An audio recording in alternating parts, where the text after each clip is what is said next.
할렐루야. 이 아침에도 주님 앞에 나오신 여러분들에게 하늘의 은혜가 넘치기를 주님의 이름으로 축복합니다. 우리 옆에 분들한테 예수님만이 소망입니다. 그렇게 한번 인사하시겠습니다. 자, 오늘은 이제 창세기 3장으로 넘어가서 본문을 중심으로 은혜의 말씀을 살펴보도록 하겠습니다. 오늘 제목이 선악과란 무엇인가? 여러분들이 궁금해하시고 관심이 많으신 선악과 사건에 대해서 말씀하고 있습니다. 왜 하나님은 선악과를 만드셨을까? 그죠? 그리고 하나님은 인간이 선악과를 따먹을 줄 알면서도 왜 만드셨을까? 그렇죠? 그리고 따먹으려고 할 때 혼내주시든지 다리 몽둥이를 분질러 놓든지 그렇게 하셔서 못 먹도록 했어야지. 이렇게 인간이 비극에 처할 줄 알면서도 우리 하나님은 사랑의 하나님이라면서 왜 선악과를 따먹도록 그렇게 보고만 계셨을까? 넥 한마디만 하면 될 텐데 왜 하나님은 그렇게 내버려 두셨을까? 그죠? 도대체 선악과가 의미하는 바가 무엇일까? 여러 가지 이제 의문들이 많이 있죠. 근데 이제 뭐 이런 의문들을 이렇게 속 시원하게 완벽하게 풀어줄 수 있는 사람은 한 사람도 없어요. 실망스럽죠? 왜냐면 다 이제 뭐 추측을 할 수밖에 없잖아요. 성경에 분명하게 나와 있지 않으니까. 그죠? 천국에 가면 주님이 다 가르쳐 주실 줄로 믿습니다. 천국에 가면 조금만 참으시오. 그러니까 뭐 그렇게 지금까지도 참았는데 다 아시려고 그렇게 하시느냐고. 그래도 선악과 의미가 무엇인지 하나님이 또 성경을 통해서 우리에게 많은 부분을 또 깨닫게 해 주셔요. 보통 이제 그 선악과는 하나님이 이렇게 인간을 창조하실 때 거의 하나님과 버금가는 존재로 창조했잖아요. 하나님의 형상을 주셨다는 것은 거의 하나님과 같은 존재로 인간을 그렇게 존귀하게 창조했다는 의미예요, 그게. 그래서 시편 기자도 시편에 그랬잖아요.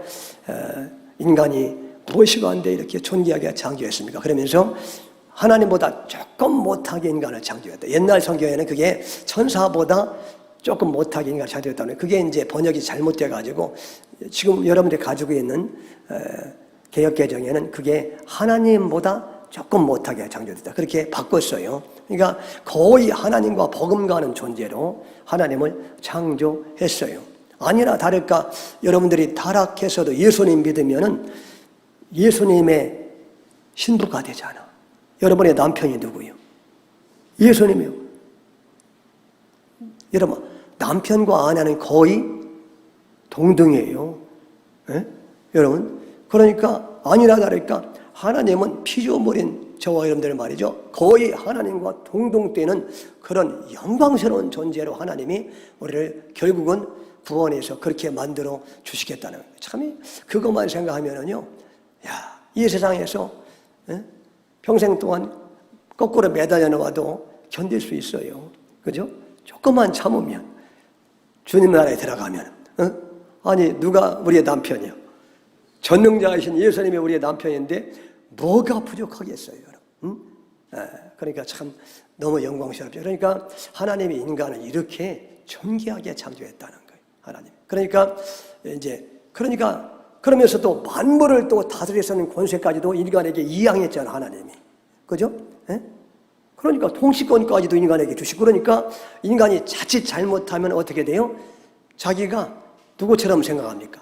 자기가 마치 하나님인 줄로 착각을 한단 말이에요. 그죠? 그러니까 이게 이제 여러분, 그렇다고 인간이 하나님이 된 것처럼 그렇게 착각하거나 하나님의 자리에 앉으려고 하거나 그러면 이건 큰일 나는 거 아니겠습니까? 그죠? 그래서 이제 하나님이 창조주와 피조물의 어떤 한계를 설정하는 것이 필요하니까 그래서 선악과를 만들어서 다른 과실을 다 먹어도 괜찮은데 그것만큼은 먹지 말라고 뭔가 이렇게 이게 창조주와 피조물 사이에 이렇게 경계선, 한계선을 정해놓은 것이다. 그렇게들 이제 대부분의 학자들이 그렇게 이제 얘기를 합니다. 근데 그게 이제 맞는 얘기라고 생각을 해요. 그래서 이제 이렇게 마음껏 자기들이 하나님처럼 하다가도 선악과를 보는 순간, 나는 역시 하나님이 아니지. 나를 지으신 분이 계시고, 나를 이렇게 복주신 전능자, 창조주가 따로 계시지. 그러면서 선악과를 볼 때마다 결국 인간의 한계를 인식하게 되고 자신이 피조물임을 깨닫게 되고, 결국 여러분, 인간을 창조할 때 흙에서 창조했다고 그랬는데 그 흙이라는 말이 원문에 보면은 그게 먼지예요. 먼지, 티끌. 인간은 티끌에서 나온 존재예요. 그러니까 아브라함이 그 사실을 깨닫고 나서 하나님 앞에 기도하면서 뭐라고 그래요? 소돔성을 건져달라고 중보기도할 때 티끌과 같은 저라도 감히 주님 앞에 아뢰오니 거절하지 말라고. 벌써 아브라함은 자기가 티끌에서 왔음을 아는 거예요. 우리 인간은 아무리 존귀한 그런 존재를 하나님 만들었어도 언제나 근본이 티끌임을 잊어버리면 안 될 줄로 믿습니다. 그죠? 그러니까 선악과를 바라볼 때마다 나는 티끌이지. 까불지 말아야지. 언제나 주님을 영화롭게 하고 주님께 감사하고 주님과 동행하는 삶을 살아야 마땅하지. 그러면서 한없는 영광을 주님 앞에 돌리게 하기 위해서 이렇게 선악과를 만들었다. 이제 피조물과 조물주의 한계를 깨닫게 하십니다. 이제 그렇게 이제 얘기를 하죠. 얘기를. 근데 이제 뭐 자세한 것은 주님 앞에 가봐야 알지. 이제 기껏 인간들이 하는 추론이에요, 그게. 그죠? 전들 뭐 알겠습니까? 그러니까 이제 그 정도로 아시고 너무 또 많은 것을 알려고 하면 다쳐. 그러니까 그 정도로 아시고. 근데 그게 이제 그거보다 더 중요한 게 있어요, 사실은 오늘. 이제 이 선악과가 무엇을 의미하느냐. 그리고 이제 또 하나 의미는 뭐냐면 그렇게 선악과가 이제 먹으면은 저주를 받고 죽음을 가져오게 되고 에덴에서 쫓겨나가고 심각하잖아요, 먹으면. 그거 먹어서 우리가 이렇게 영적으로 죽었고 시적 육체적으로도 죽고 이렇게 홍수가 나고 태풍이 불어오는 이 험한 세상에서 우리가 살아야 되잖아요. 그죠? 그러니까 이제 선악과가 이제 심각한 건데 왜 하나님은 선악과를 따먹을 때 이렇게 심각한 결과가 올 줄 다 아시는데 한마디만 하면 되는데 하나님이 그렇게 하지 않고 다리 몽둥이 부러뜨리면 되는데 그렇게 하지 않고 우리 하나님은 따먹도록 그냥 보고만 계셨는가? 그 얘기죠. 이제 이게 왜 그렇겠습니까? 여러분은 대강 아시겠죠. 왜냐하면 따먹어도 아무런 문제가 되지 않기 때문에 결국은 더 좋게 될 것을 하나님이 아셨기 때문에. 그 말은 다시 말해서 따먹어도 더 좋은 길로 인도할 계획을 하나님이 가지고 계셨기 때문에 그런 거예요. 물론 그걸 따먹어서 당장에는 고통이 오고 저주하고 죽임이 왔지만 어떻게 했어요? 결국 하나님은 예수님을 보내주셔가지고 저주와 죽음과 고통까지 그분이 다 짊어지고 십자가에 돌아가셔서 부활하심으로 말미암아 예수님을 믿기만 하면 어떻게 돼요? 믿기만 하면은 그 모든 죄를 용서 안 받고 모든 저주도 끝나게 하시고 그리고 이제 에덴 동산보다 더 좋은 천국은 에덴 동산보다 억만 배 더 좋은 곳이 천국이에요, 여러분. 에덴 동산은 인간을 위해서 하나님 만드신 장소이고 천국은 하나님을 위해서 만든 장소가 천국이에요. 그러니까 여러분 비교가 안 되지. 우리가 예수 믿으면 거기 가잖아요. 거기 에덴보다 억만 배 더 좋은 천국에 가잖아요. 그러니까 하나님 입장에서는 그냥 두어도 잠깐 동안의 고통은 있지만 궁극적으로 잘 되니까 하나님이 그냥 보시고 그냥 계셨던 거예요. 할렐루야. 뭐가 잘못됐습니까, 하나님? 선악과 아담 할아버지가 먹었다고 원망했는데 천국 가면 아담 할아버지 내가 업어주려고 그래요. 왜냐면 아담 할아버지가 안 드셨으면 선악과 안 드셨으면 기껏 살아봐야 에덴이야. 인간을 위한 에덴 동산 살아봐야 별로 재미없어. 지금보다 낫겠지만 그러나 여러분, 천국은 말이죠, 에덴보다 억만배 좋은 곳, 정말 영어로 익사이링한 곳. 예? 여러분, 그곳에서 우리가 영원토록, 그것도 또 예수님의 신부로 또 신부는 상승이 돼가지고, 예? 그렇게 살게 되니까 아담 할아버지 나는 업어줄 거야. 여러분 그런 생각 없어요? 예? 여러분, 그래서 하나님이 그냥 내버려 두신 거예요. 참 보면은 하나님은 잘못하는 부분이 하나도 없어, 언제나. 예? 하나님은 완벽하게 다 아시고 계획하시고, 예? 예, 하나님이 뭘 하실 때는 잘못된 것이 없어요. 다 잘되게 하시려고. 예? 왜? 그분이 사랑의 하나님이고 은혜의 하나님이니까. 할렐루야. 예? 얼마나 감사합니까? 예? 그래서 그런 거예요. 예? 중요한 것은 뭐냐면, 중요한 것은 그러면 선악과가 뭘 의미하느냐. 그리고 생명나무 과실, 에덴 동산 딱 중앙에 그것도, 선악을 알게 하는 나무와 생명을 알게 하는 나무, 생명과 두 나무가 있다고 했는데, 그거는 이게 뭘 상징하느냐. 이제 그걸 아는 게 가장 중요한 거예요, 사실은. 네? 가장, 이제, 여러분. 제가 이제 창세기 1장부터 여러분에게 이렇게 설교를 하면서, 모든 성경은 무슨 책이라고 그랬어요? 에? 성경은 언약의 책이라고 그랬죠? 언약의 책. 언약의 책. 그래서 그 구약은 옛 언약, 신약은 뭐요? 새 언약. 그랬죠? 그래서 성경은 언약의 책이다. 언약의 책. 언약이 뭐예요? 언약? 언약은 약속, 약속, 약속. 그래서 성경은 약속의 책이에요. 약속의 책. 그러니까 성경이 약속의 책이면은 성경의 한 구절 한 구절이 결국 약속을 지향하겠죠. 그죠? 약속을 해서 나가겠죠.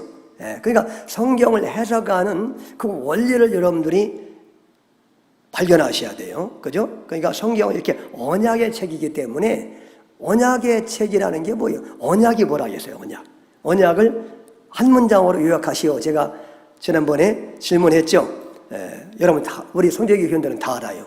언약을 한마디로 말하면, 너희들은 내 백성이 될 만한 자격이 전혀 없는 추하고 더러운 존재들인데, 추하고 더러운 인간들 가운데서 내가 몇몇 사람을 택해서 나는 그들의 하나님이 되어서 그들을 끝까지 책임질 것이고, 그리고 그들은 내 백성다운 백성으로 내가 만들어 내고야 말겠다는 게 언약의 핵심이에요.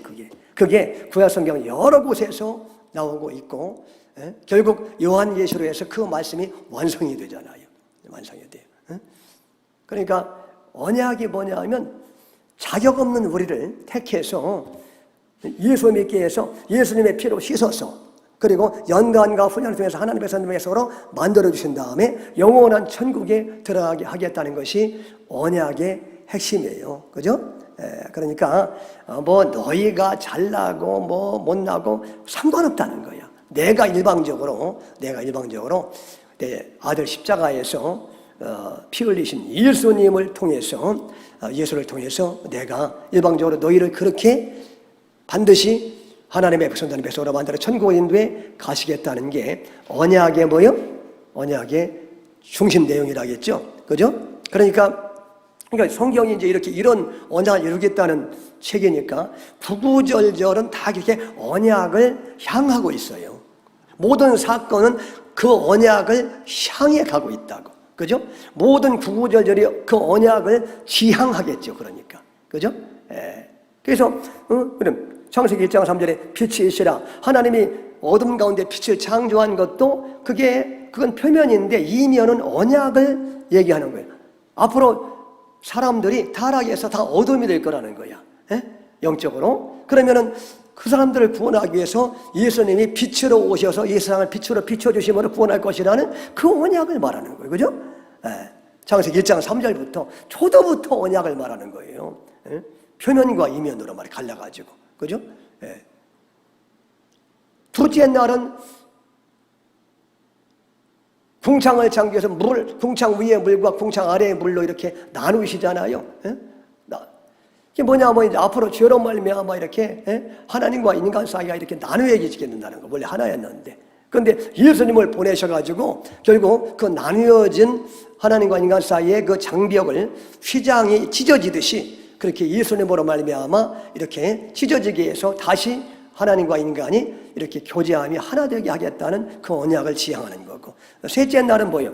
셋째 날은 온 세상이 물로 덮여 있었는데 물이 물러가고 육지가 생기겠다는 거 아니에요? 그러니까 성경에서 물은 종종 말이죠, 심판을 상징하고 저주를 상징한다 하잖아요. 그래서 심판할 때 물로 심판하는 거 아니겠어요? 그래서 온 세상은 죄 가운데 이렇게 심판으로 가득 차고 저주로 가득 찬 세상이 됐는데, 앞으로 메시아 예수님을 보내주어서 예수님 십자가의 사역을 통해서 이제 새하늘과 새 땅으로 묻이 드러나게 하듯이 새하늘과 새 땅으로 이제 이 땅을 변화시켰다는 언약이 들어가 있는, 이렇게 하나하나가 이렇게 다 언약을 지향하는 거예요. 언약을. 그러다가 아담과 하와를 창조한 다음에 오늘 말씀해 보니까 아예 아담과 하와하고 직접 또 언약을 맺잖아요. 언약을 맺죠. 그래서 이제 그 언약을 맺으시는 장면이 이제 오늘 3장에 기록되어 있는 거예요. 기록되어 있는 거예요. 그래서 이렇게 그 언약을 지향하는데, 이제 오늘 내용도 보면은 에덴 동산 중앙에 두 나무가 딱 있죠. 이렇게 두 나무가, 이게 이제 놀라운 그 상징이죠. 이 두 나무를 여러분들이 제대로 이해하면 성경 전체를 이해하는 거예요. 그리고 언약의 핵심이 뭔지를 이해할 수 있는, 이게 두 나무입니다. 이걸 두 나무로 하나님이 표현하고 있는 것이죠. 성경이 재미나요. 눈이 열리면은. 그렇죠? 여러분. 그래서 결국 두 나무도 언약을 설명하기 위해서 하나님이 두 나무를 세워놓으신 거예요, 결국은. 그런데 이제 그 선악과는 뭘 상징하느냐? 선악과는 율법을 상징합니다, 율법. 그리고 생명나무 과실은 뭘 상징하겠어요? 예수님을, 은혜의 중심이신 예수님을 상징하는 거고. 이제 아예 그냥 결론부터 빨리 말씀을 드리고 제가 설명하도록 그렇게 하겠습니다. 그러니까 선악과는 율법이고 생명과는 예수인 거예요, 예수. 선악과를 먹지 말아라. 먹으면 죽는다. 하나님의 명령이죠. 그죠? 그러니까 선악과는 율법을 상징해요. 율법은 지키면 축복이고 생명이고, 못 지키면 저주요 죽음이고. 그렇죠? 그러니까 정확하게 선악과는 율법을 상징하는 거예요. 율법을. 어려울 거 하나도 없어요. 왜냐하면 성경은 이렇게 전체적인 맥락에 비추어서 해석하면 되는 거예요. 그게. 생명나무는 결국 인간은 흙이기 때문에 율법을 어길 수밖에 없는 그런 연약한 존재임을 선악과를 통해서 드러내는 것이죠. 그죠? 그러니까 하나님은 벌써 인간은 흙에 불과한 존재이기 때문에 선악과를 따볼 것을 벌써 하나님이 아시고 뭘 예비하시는 거예요? 생명나무 과실을 준비하신 거예요. 그래서. 그래서 따먹지 말라고 했는데 인간은 흙이기 때문에 결국 따먹는 거라고, 그게. 결국은. 그래서 그렇게 죽음에 이르게 되고 저주를 받게 되고 타락하는데, 뭐 인간이 타락하면은 뭐 하나님이 무능해가지고 눈물 흘리며 하나님이 그냥 애통하면서 그렇게 바라만 보고 계시냐고. 하나님은 그런 분이 아니에요. 하나님은 전능하신 하나님이시고 사랑의 하나님이기 때문에 거기에 대한 대책을 창세 전부터 다 세워놓으신 줄로 믿습니다. 그게 생명나무 과실로 그렇게 드러나게 되는 거예요. 그래서 선악과 따먹어서 죽게 된 인생들, 앞으로 장차 생명나무로 상징되는 예수님의 역사 가운데 보내주셔서 예수님이 인간의 죄와 저주를 대신 짊어지시고 십자가 피 흘려 돌아가시고, 인간들이 결국 율법을 지킬 수 있는 능력이 없지만 예수님이 율법을 완전하게 지켜주심으로 그 예수님을 붙잡기만 하면, 생명과이신 예수님을 먹기만 하면 어떻게 돼요? 그러면은 다 끝나는 거야. 죄도 용서 안 받고, 여러분 저주도 해결이 되고, 그리고 영원한 천국에서 영생 복락을 누리게 될 줄로 믿습니다. 이걸 이제 설명하는 내용이 바로 선악과와 그리고 생명과예요. 그게 여러분.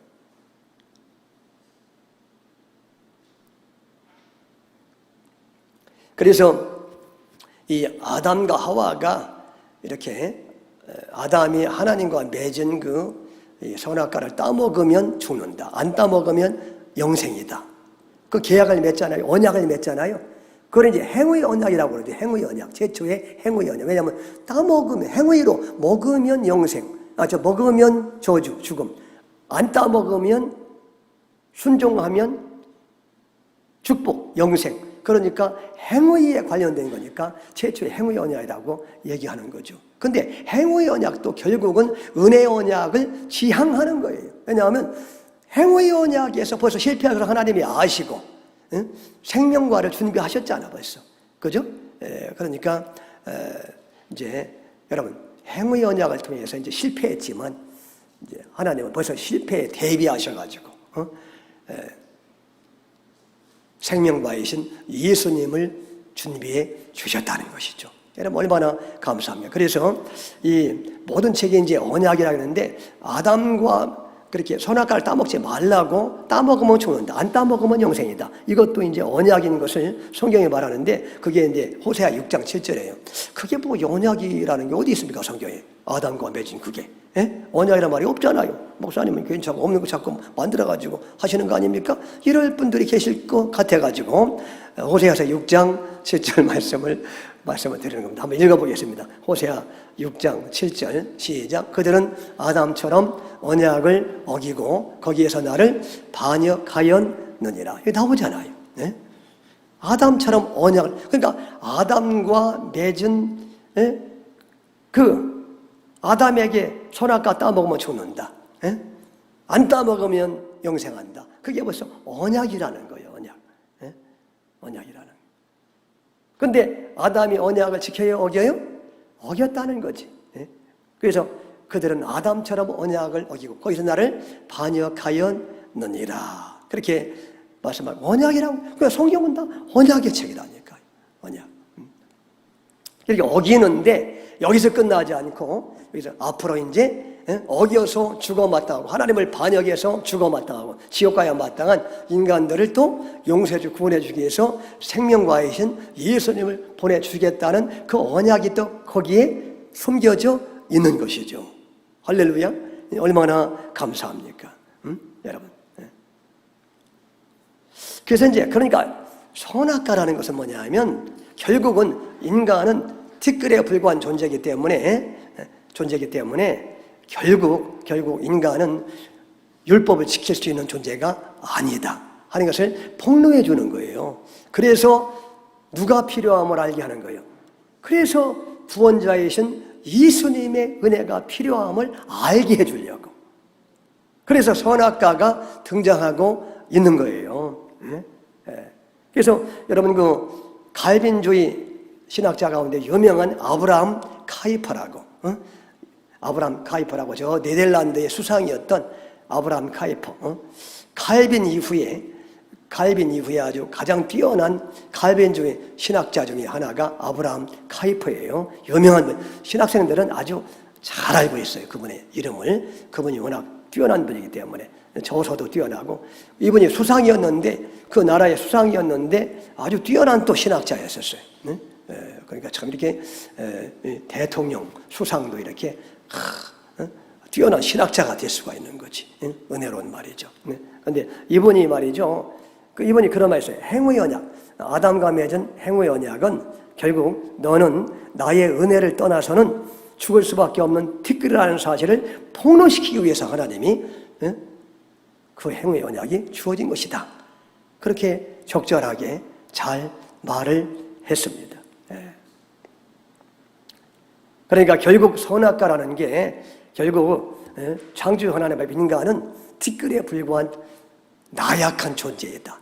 율법을 결코 지켜낼 수 없는, 율법을 지켜서 하나님 나라에 들어갈 수도 없고 율법을 지켜서 복을 받을 수 있는 존재가 아님을 드러내는 역할을 하는 것이 바로 선악과였다. 이렇게 이제 얘기를 했는데 그게 정확한 얘기입니다. 그러니까 여러분, 성경은 이렇게 율법과 복음, 다시 말해서 율법과 예수님에 대해서 계속해서 이렇게 얘기하고 있어요. 이게 창세기 3장에서부터 벌써 이렇게 드러나는 거예요. 그게 드러나는 거예요. 그러니까 결국 신앙생활의 싸움이라는 건 뭐냐 하면 율법이냐 예수냐의 싸움이 바로 신앙생활의 싸움의 본질인 거예요, 여러분들. 아시겠죠? 아주 중요한 거예요. 중요한 거예요.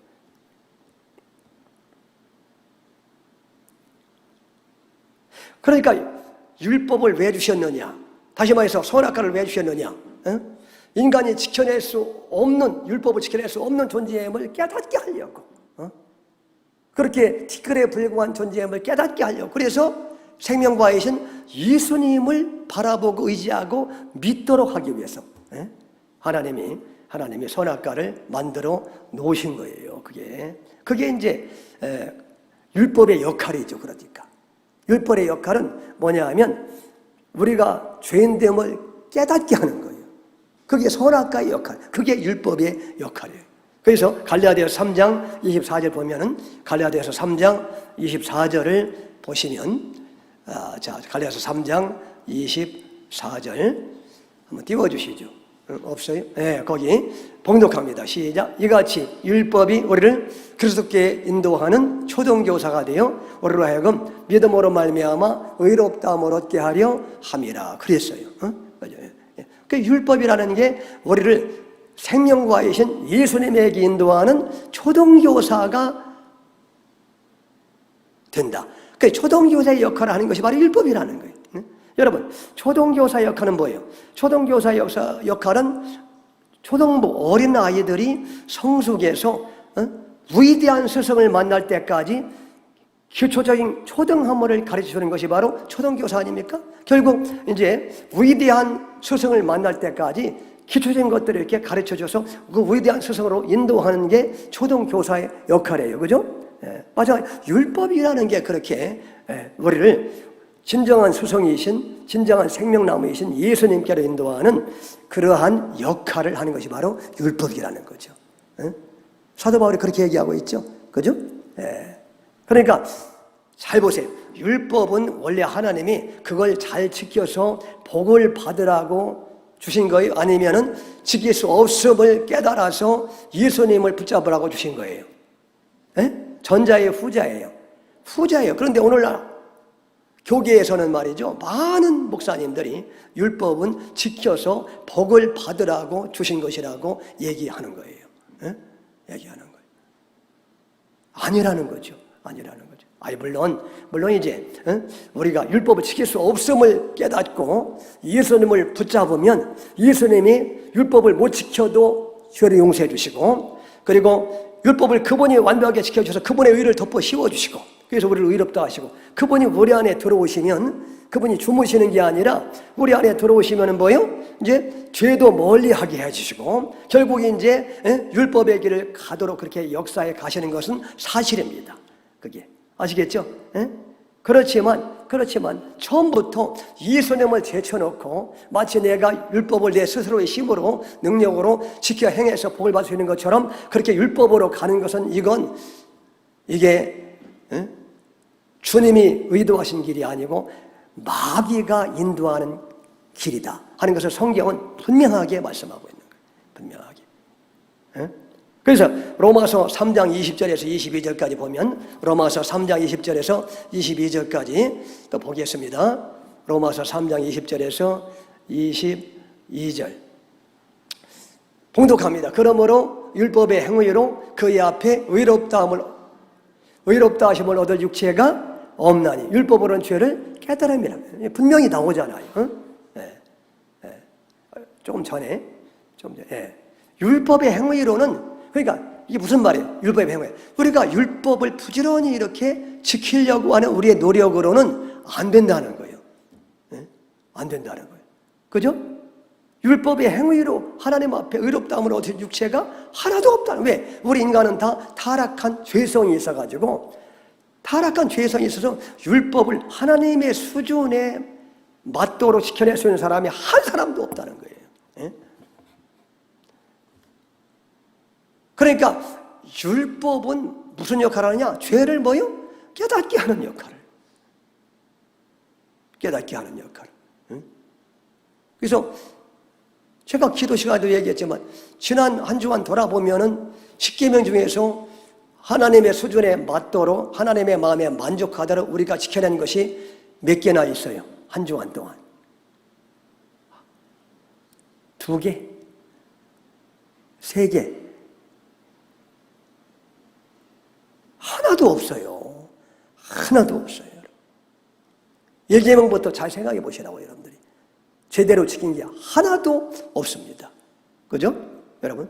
하나도 없어요. 그러니까 율법은 죄를 깨닫게 하셔서 결국 뭐예요? 깨닫게 하세요. 내가 얼마나 악한 죄인인지, 얼마나 가망 없는 존재인지, 얼마나 못나고 추한 존재인지, 얼마나 지독하게 이기적인 존재인지, 이거를 깨달으라고 주신 것이 바로 율법이고, 그걸 깨달으라고 주신 것이 선악과라는 거예요. 그게 선악과라. 그러니까 여러분, 바울도 처음에는 이렇게 말한 사도 바울도 처음에는 자기가 최고인 줄 알았잖아요. 그죠? 자기가 최고인 줄 알았어요. 하나님도 자기를 가장 인정하는 줄 생각하고 사람들 앞에서도 자기는 흠이 없는 존재임을 자랑스럽게 여겼는데 예수님을 만나고 은혜를 받고 성령이 그 안에 조명하시니까 바울이 드디어 깨달았죠. 자기가. 그래서 죄인의 뭐요? 괴수구나 내가. 죄인의 괴수라는 것은 말이죠. 가장 악한 자라는 거예요. 세상에서.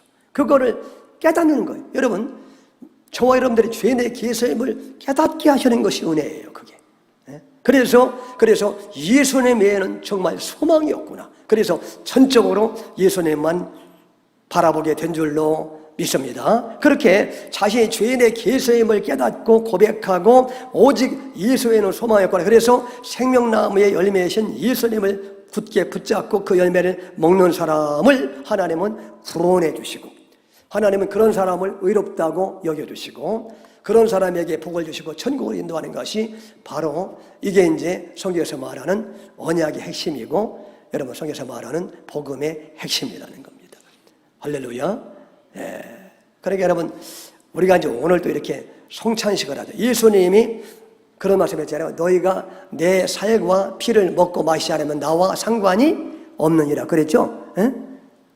너희들이 살려면 날마다 내 살과 피를 먹고 마셔야 사느니라. 선악과를 먹음으로 타락했죠. 그러니까 하나님이 타락한 인간을 먹어서 타락했기 때문에 그 인간을 구원하는 것도 먹여서 구원하는 거예요. 그런데 여러분, 우리는 이제 선악과를 먹어서 타락했기 때문에 생명나무 과실이신 예수님을 먹어야 되는데, 예수님의 뭘 먹어야 돼요?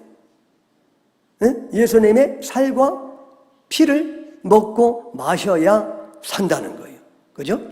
그래서 우리가 매주마다 성찬식을, 그래서 주님이 모일 때마다 성찬식을 하라고 말씀한 거예요.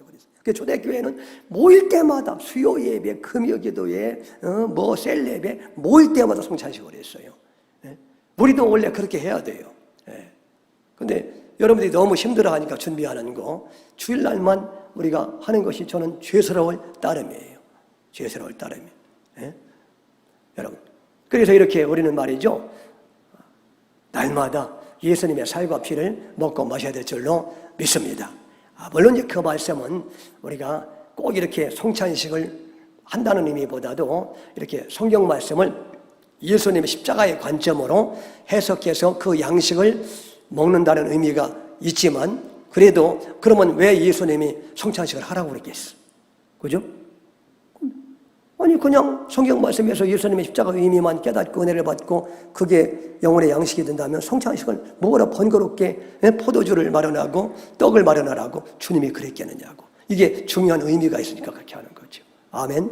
그러니까 여러분, 성찬식은 중요한 거예요. 중요한 거예요. 타락한 교회들은 다 성찬을 다 잃어버리고, 기독교가 타락하니까 천년의 성찬이 1년에 2차례밖에 안 차나요? 타락하면 그렇게 되는 거예요. 예수의 피를 자꾸 잊어버리니까 그렇게 돼요. 천주교는 아예 성찬식 안 해요. 않기는 부지런히 하는데요. 여러분, 거기는요, 떡만 주고 피는 안 줘. 떡만 주고. 그게 성찬식이야, 그게? 그게 성찬을 피한 거예요, 하나님 입장에서는. 그죠? 피는 어쩌다 한 번 줘. 어쩌다. 동그란 그거, 떡도 아니야. 그게 뭐 납작하게 만든 거, 그거. 우리는 그런 거 하면 안 돼요. 이렇게. 살을 정정정을 씹는 것처럼 그렇게 해야지. 뭐 동그랗게 납작하게 만들어줘. 하고. 왜냐하면 천주교는 말이죠. 성찬 신학이 신부가 기도하면 직접 그게 예수님의 피와 살이 된대. 그러니까 그 흘리면 안 되니까 그렇게 납작하게 해서 동그랗게 해서 이렇게 넣어주는 거 흘리면 큰일 나니까. 진짜 예수님의 살과 피를 생각하니까. 왜 포도주 안 주느냐? 그거 먹다가 자꾸 흘리니까 예수님 피를 흘리면 되겠어. 진짜 피인데 그게. 그 사람들의 말에 의하면. 그러니까 안 주는 거예요. 그렇게 해서 성찬을 패버린 거야. 하나님 입장에서는. 여러분 참. 그러니까 타락하면 성찬을 점점 멀리하고 패하게 되는 거예요.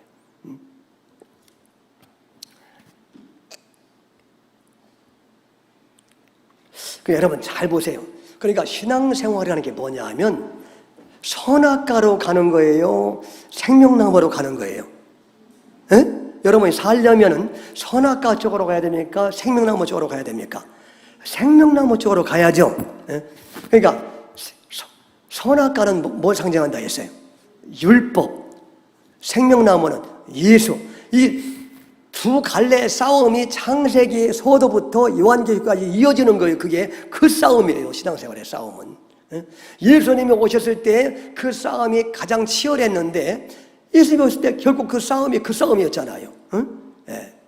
예수님으로 가느냐, 윤리와 율법과 도덕으로 가느냐. 바리새인과 서기관들, 유대인들은 다 율법적으로 가야 된다고 그러고, 그죠? 그 사람들은 율법을 지켜서 복을 받고 율법을 지켜서 구원받는다고 그렇게 주장을 했고, 그러니까 바리새인과 서기관들, 유대인들은 선악과 쪽으로 가야 된다는 거야. 근데 예수님은 아니라는 거야. 예수님은 그 길로 가면은 죽는 길이다. 이 사탄의 자식들아, 이 독사의 새끼들아. 예수님이 그랬잖아요. 바리새인들한테 자꾸 율법으로 가려고 하니까 그 길은 죽는 길인데 너희들은 왜 너희들도 천국에 못 들어가고 천국에 들어가고 하는 사람들까지 너희들은 가로막느냐고. 예수님이 이 독사의 새끼들아, 이 독사의 새끼들아.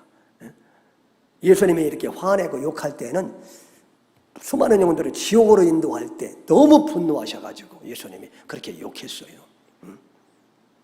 그러니까 오늘날도 자꾸 이렇게 예수님 제쳐놓고 윤리와 도덕, 율법적으로 가게 하는 설교하는 목사들에 대해서 이 독사의 새끼들아, 너희들도 천국에 못 들어가고 왜 천국에 들어가는 교인들까지 다 천국문을 가로막느냐고 그렇게 하나님이 욕하고 싶으신 거예요.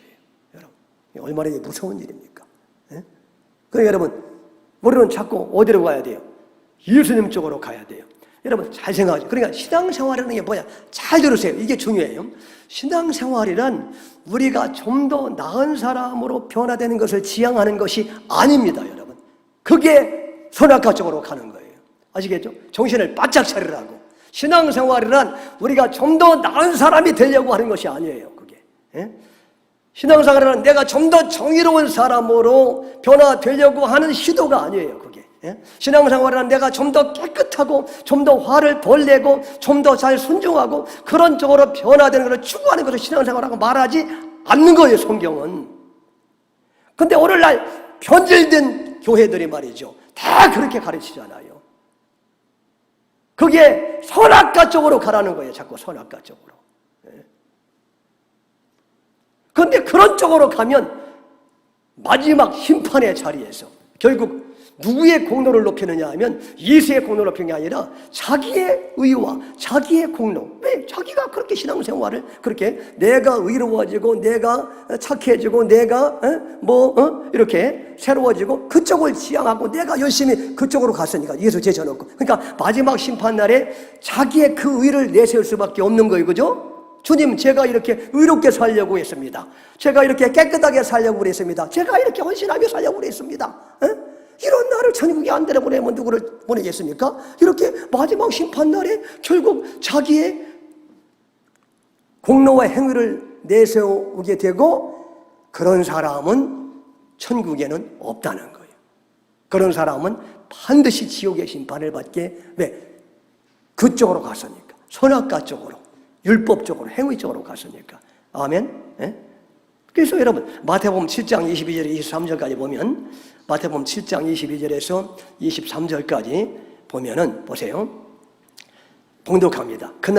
그날은 마지막 심판날이죠. 그날에 많은 사람이 나더 이르되 주여 주여 우리가 주의 이름으로 선지자 노릇하며 주의 이름으로 귀신을 쫓아내며 주의 이름으로 많은 권능을 행하지 아니하였나이까 하리니. 여기 뭐 그때 내가 보세요.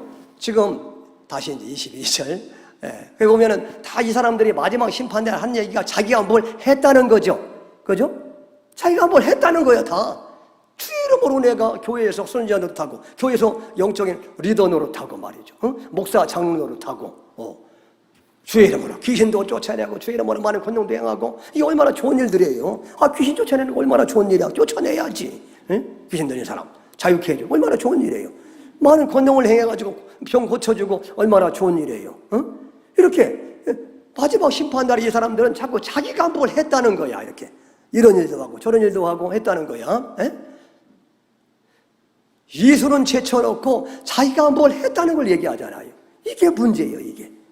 그랬더니 예수님이 칭찬하기는커녕 23절에 그때 내가 그들에게 밝히 말하되 내가 너희를 도무지 알지 못하니 불법을 행하는 자들아 내게서 떠나가라 하리라. 그렇게 예수 제쳐놓고 자기 공로를 내세우면 자기 공로로 하나님의 기준에 맞출 수 있는 사람이 있다고 해서 없다고 했어요. 없다겠죠. 다 우리는 매일마다 율법을 어기고 하나님의 기준에 못 미시는데 자기들은 그렇게 자기의 공로를 내세우니까 다 하나님 보실 때는 다 불법이지.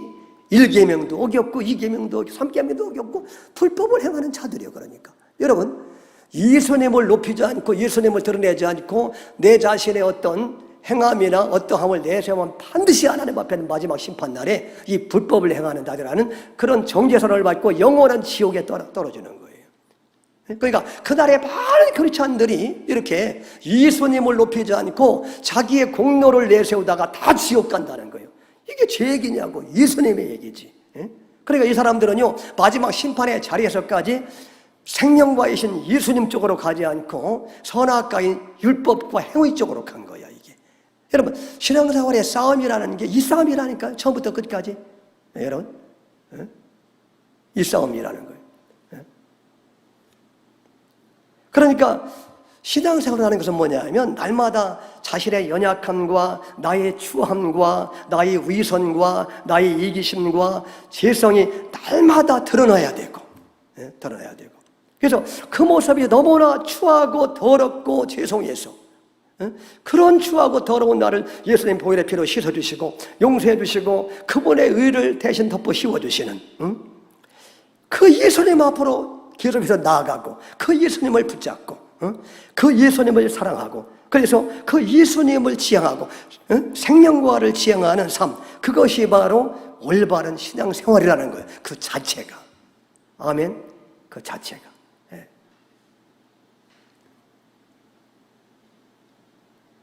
그러면은 그런 사람에게 주님은요 지극히 기뻐하셔가지고 죄를 지어도 용서해 주시고 의가 없어도 예수님의 의를 덮어 씌워주시고, 그죠? 그리고 이 땅에서 필요한 것 주님이 다 공급해 주시고, 때때로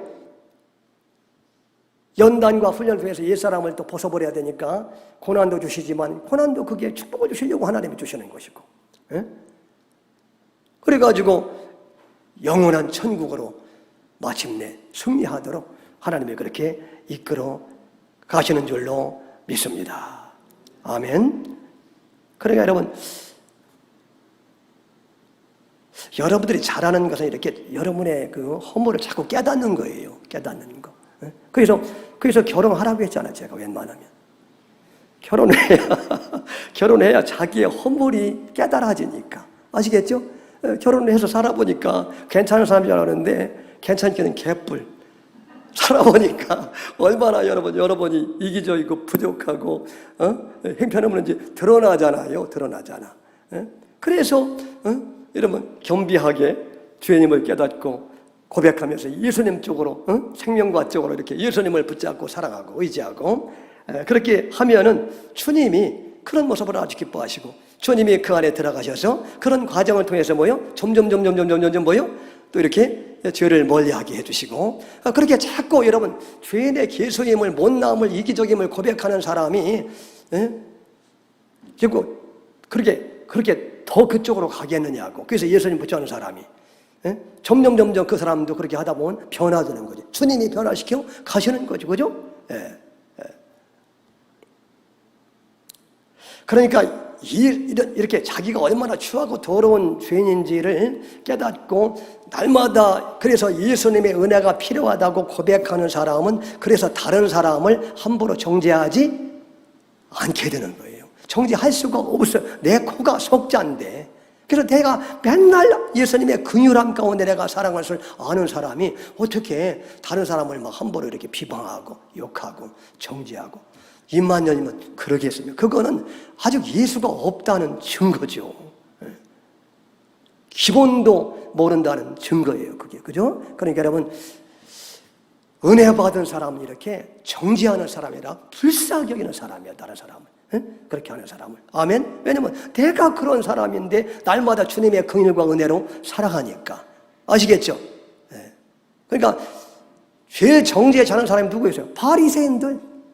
그 사람들 자기들이 율법을 다 지킨다고 착각하다가 맨날 율법을 못 지킨다고 세리와 청년들을 저주하고 정죄하고 기도할 때도 심지어 말이죠. 바리새인이 주여 나는 이 옆에 서 있는 세리와 같지 아니함을 감사하나이다.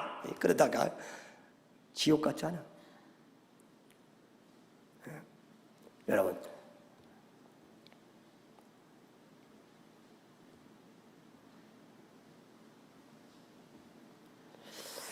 그래서 여러분 신앙생활의 싸움은 이 싸움입니다. 이 싸움. 그래서 이제 창세기 4장에 보면은 그 가인의 후손과 셋의 후손이 나와요. 근데 가인의 후손은 율법적으로 자기의 잘남으로 자기의 공로로 사는 사람이 가인이에요. 그러니까 그건 말하자면 선악과 계열이야. 이게 계속 그 계보가 이렇게 쫙 나와요.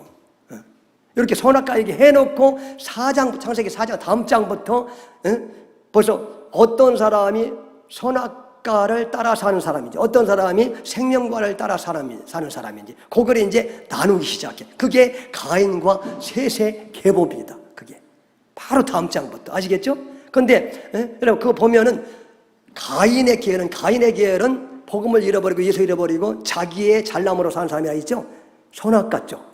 가인을 보면은요, 그 후손이 아주 대단한 일이 이 땅에서 이루고 있어요. 그 후손을 보면은. 벌써 그 후손자 에녹의 사람이 에녹 거대한 성을 쌓고, 성을 쌓고 말이죠. 벌써. 그 다음에 또 가인의 그 후손들 보면은 말이죠. 예술가의 조상이고 무슨 또 이렇게 장인의 공구를 만드는 그런 조상이고 말이죠. 메카닉의 조상이고. 그러니 아주 이 세상에서 이렇게 아주 그 공로들이 많이 드러나요. 가인의 후손들. 근데 셋의 후손들은 이 세상 공로가 하나도 안 나와. 다 그냥 낳고. 그런데 그 메시아의 계열이었다는 거지. 그게 생명나무의 계열이었다는 거지. 그게 이 땅에서 한 것은 아무것도 없는데 예수 믿었다는 거야. 그 계열로 예수가 오니까 예수 믿었다는 거야. 그러니까 여러분 그러니까 이 땅에서 자꾸 공로를 주장하는 사람과 이 땅에서 내 공로는 전혀 없다고 고백하는 사람을 지금 상징적으로 얘기하는 거예요. 그게 아시겠죠? 그러니까 이 땅에서 공로가 전혀 없다고 고백하는 셋의 계열, 오직 예수밖에 없다고 생각하는 계열은 다 천국이라는 거예요. 그런데 이 땅에서 대단한 업적을 남겼던 가인의 후손들은 다 지옥에 갔다는 거예요. 그죠? 이게 상징입니다. 이 땅에서 나는 하나도 하나님 내놓을 만한 것이 없습니다. 이렇게 추하고 더럽고 미련하고 능력이 없고 언제나 그래서 예수님만 붙잡습니다. 추하니까 예수님의 의를 붙잡고 미련하니까 예수님의 지혜를 붙잡고 능력이 없으니까 예수님의 공로만 붙잡고 능력만 붙잡습니다. 이렇게 고백하면은 그런 사람을 하나님은 가장 기뻐하시고 한없는 복을 주시고 복을 주신다는 게 여러분 이 땅에서 잘 먹고 잘 사는 게 아니라고 그랬죠. 이 땅에서 잘 먹고 잘 살면 그게 저주라니까요. 반드시 주님을 떠난다니까. 교만해지고 바람피고. 여러분 그래서 이 땅에서 이렇게 복을 주신다는 것은 하나님의 자녀답게 이렇게 만들어 가신다. 깨닫게 하시고 주님을 붙잡게 하시고 옛사람을 이렇게 점점 이렇게 죽여가시고 말이죠. 그래서 나중에 천국에서 놀라운 천국에서 예수님의 영원한 신부로 말이죠. 복이 진정한 풍요를 누리게 그렇게 하나님이 역사해 가신다는 거예요.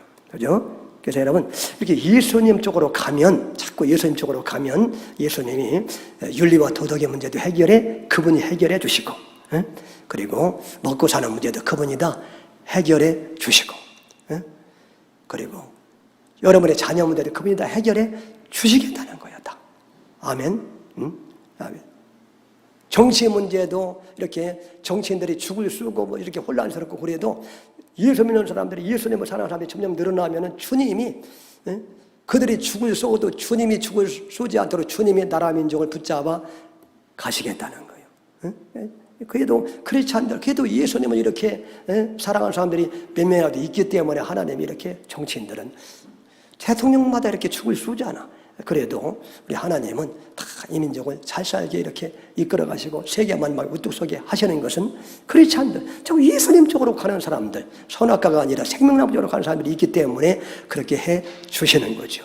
아멘. 아멘. 오늘 이 말씀은 여러분 할 말은 많사오나 그만해야지 또 10분 됐으니까. 그래서 여러분 오늘도 이렇게 중요한 아주 선악과가 뭐고 생명나무가 뭔지를 이제 분명히 알게 해주셨죠. 그래서 절대로 여러분들은 선악과 쪽으로 가면 안 된다는 거예요.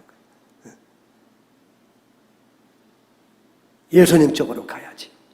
여러분들은 언제나 추하고 더러움과 무능함과 연약함을 늘 고백하면서 오직 예수님을 붙잡고 찬양하고 높이고 그분을 사랑하는 그런 삶을 살 때 모든 문제를 주님이 해결할 줄로 믿습니다. 그런 은혜를 받으시기를 주의 이름으로 축원합니다.